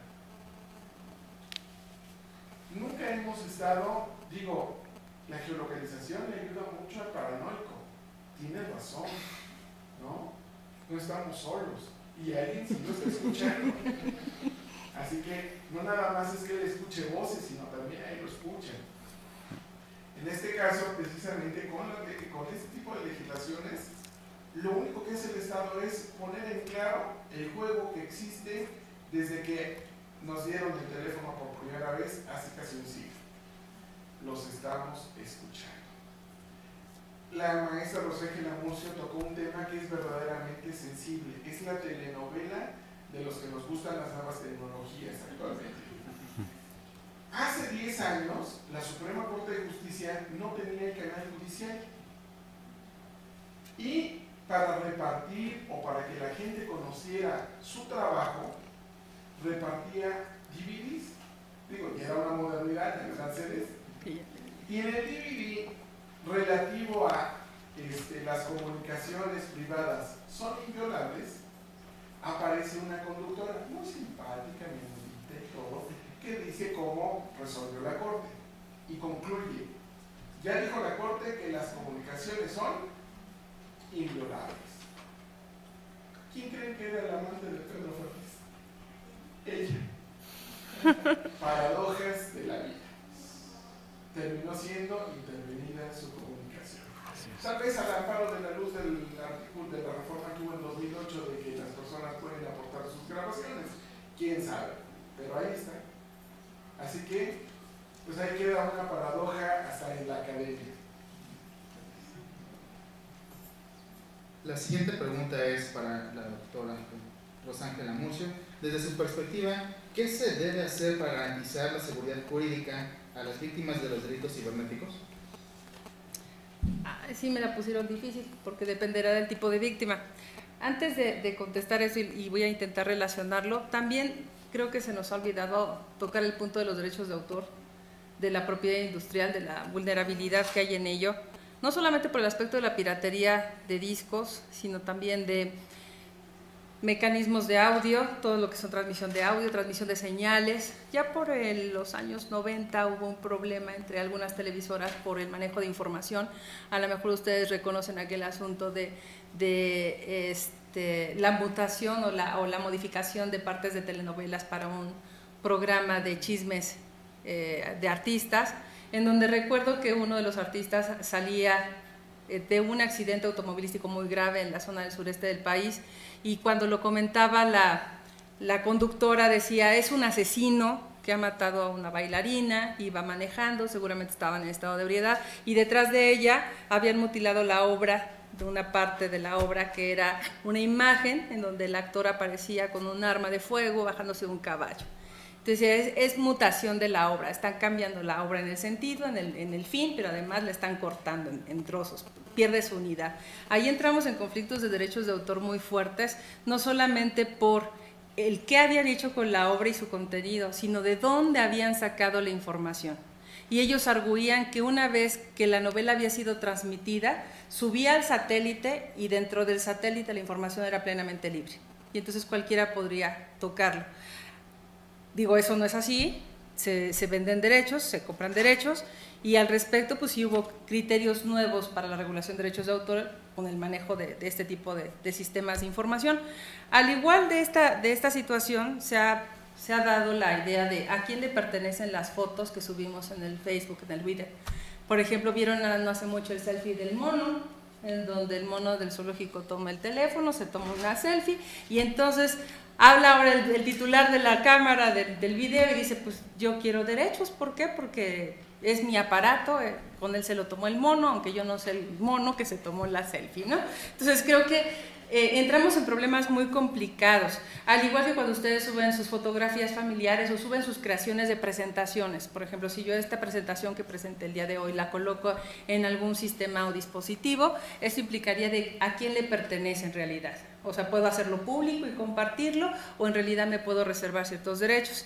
Por eso cuando hablaban de cómo garantizar la seguridad de las víctimas, pues tendríamos que ver quiénes son las víctimas. A nivel de empresas, que es el marco en donde más me conduzco, sí hay mecanismos, pero no solamente legislativos, digo, ahí son bastante vagos, sino a nivel de informática. Yo creo que están en los avances más elaborados para poner candados, para evitar que se robe información, y son muy cuidadosos de este tipo de transmisiones. Ahora, en el caso de la vulnerabilidad de las víctimas personas físicas, les digo, no hay nada estructurado todavía de manera de protocolo para protección, simplemente nos adherimos a las garantías y derechos humanos que ya la propia Constitución nos consagra. Una pregunta más, maestra. La mayoría de los delitos son mediante el uso de artimañas para robar información. ¿Qué tan difícil será darse cuenta de que se ha sido víctima de ese robo de información? Pues yo creo que ya cuando hacen uso de la información y cuando se ve el perjuicio, porque también otro de los detalles ante los ministerios públicos es no se ha causado el daño. O sea, usted tiene la presunción de que la información ha sido sacada del dispositivo o se está haciendo uso de ella, pero en realidad, ¿cuál perjuicio le causa? Y entonces una de las complicaciones ha sido que alguna vez un ministerio público le decía, bueno, compruébeme el daño. Si no hay daño, no hay manera de poder continuar. Entonces yo creo que es otro de los aspectos más que habría que hacerle llegar a los legisladores a fin de que crearan normas específicas al respecto. La siguiente pregunta es una pregunta para toda la mesa y dice, sabiendo que se puede localizar una computadora, extraer evidencia digital del delito, ¿cómo puede la autoridad determinar quién cometió el delito? Si los dispositivos pueden ser intervenidos física o remotamente, ¿es suficiente la evidencia digital del equipo para inculpar al dueño? Gracias. Hay varias circunstancias cuando se recaba evidencia digital. Por ejemplo, el tema ahí es la cadena de custodia. Se identifica dónde está la evidencia. Se puede inclusive hasta requisar algún tipo de objeto por parte del Ministerio Público. Muchas gracias, maestra. Se puede requisar, pero aquí el tema es finalmente cuando entra el perito en informática, el perito que va a generar la conservación de la evidencia digital. Primero, saber dónde está. Una vez que está debidamente localizada, tomar las medidas para finalmente preservar esa evidencia. Y una vez que se preserva, cómo identificarla para analizarla. Entonces aquí tenemos que la cadena de custodia juega un papel muy importante. Un ejemplo, esta computadora es un elemento, un dispositivo con el cual se cometió un delito cibernético. Bien, si llegara el Ministerio Público y se lo llevare finalmente, pero se lo llevare de esta forma donde están todos los dispositivos para USBs, todo lo que es precisamente red inalámbrica activada y esto, pues finalmente, jugando un poco al abogado del diablo, si la persona que yo defendiera le diría, pues simplemente la cadena de custodia de esta evidencia pudo haber sido alterada. Y ese simple detalle del Ministerio Público por no haber llevado a cabo una cadena de custodia adecuada, puede simplemente tirar un asunto a la basura. Entonces, ¿por qué se vuelve importante esto? Porque finalmente, reitero, es el papel que tiene. Un disco compacto, un CD, un DVD, la evidencia pudo haber sido alterada. Si llegan y lo colocan simplemente sobre un sobre y no se toman otro tipo de medidas, yo puedo decir que eso pudo haber sido alterado. Las pistas de información no fueron aseguradas. ¿Dónde está en un sobre antiestático? Simplemente el Ministerio Público le puso masking tape y lo echó a un sobre. Bien, al momento en que retiramos esa cinta adhesiva puede dañar las pistas de información. Eso no es una cadena de custodia adecuada. Este tipo de detalles es lo que está enfrentando un poco el Ministerio Público y lo que no sabe precisamente es que no hay protocolos para actuar en ese aspecto. Entonces, primera parte, generar protocolos para que el Ministerio Público o el juez tome una cadena de custodia adecuada, preserve la información de manera adecuada.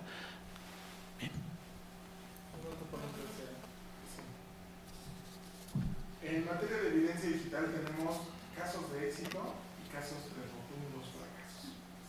Podemos encontrar al equipo y a la persona que utiliza el equipo. Ya tenemos comprobados casos en ese sentido. Pero también tenemos casos en donde llega el Ministerio Público al lugar del crimen, y no estamos hablando nada más de evidencia digital. A veces la computadora está junto a una persona que murió. La computadora nos puede dar muchos datos, pero ¿qué creen que hace con la computadora? Levanta el acta. El propio Ministerio Público, cuando le preguntan ¿qué encontraste? Ah, esta computadora. Muy útil. Ya no sirve. Ya en ese momento mató la evidencia. Otro punto. Cuando hay un cuerpo, cuando hay un homicidio y hay una computadora, la gente se centra en el cuerpo y se olvida de la computadora. Sella el lugar, al día siguiente regresa y la computadora ya no está. Y ahí, pues, ahí se duda de todos, de buenos y de malos. Regresaron por la computadora, tenían información, etc. Ya hay actualmente programas, sobre todo para cuestiones de memoria RAM, que es la memoria que se va si se apaga la computadora. Ya hay programas para recuperar el historial y cómo se trabajó en la memoria RAM. Y esto se tiene que aplicar en ese momento bajo el protocolo precisamente de la recuperación de evidencia digital. En muchas ocasiones, no cubrir estos aspectos o no contar con este tipo de elementos ponen en un verdadero predicamento a los policías que se encuentran con este tipo de objetos. Un pequeño detalle: los delitos informáticos del 211 bis 1 al 211 bis 7, los últimos son más bien procedimentales, no todos son delitos. Hablan de que no haya un puerto abierto, y la cuestión es que mientras haya un puerto de nuestra computadora hacia la impresora, etc., hay puertos abiertos. Estamos dando entrada a que el objeto de la computación pueda ser violado, lo mismo que cuando abrimos el Bluetooth, que es una puerta de entrada para este tipo de delitos. Bueno, una pregunta es de si el público tiene alguna otra pregunta que desee realizar antes de terminar la mesa. No. Bueno, le damos muchas gracias a los ponentes y a continuación le haremos la entrega formal de las constancias de participación de los ponentes. Les pido por favor les den un fuerte aplauso a los ponentes.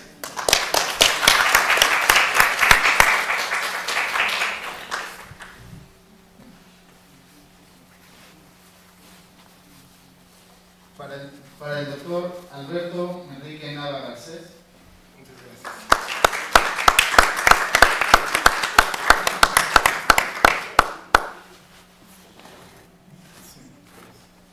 Para el doctor Rodolfo Romero Flores. Gracias. Muchas gracias. Y a la doctora Rosángela Murcia Cebes. Muchas gracias. Les agradecemos por su presencia en esta mesa y los invitamos para que mañana estén con nosotros a las 11 de la mañana en la mesa titulada Implicaciones de las TICs, las vicisitudes jurídicas del comercio electrónico. Es a las 10. Es a las 10, perdón. Muchas gracias. Lo bueno es que se puede editar. Sí.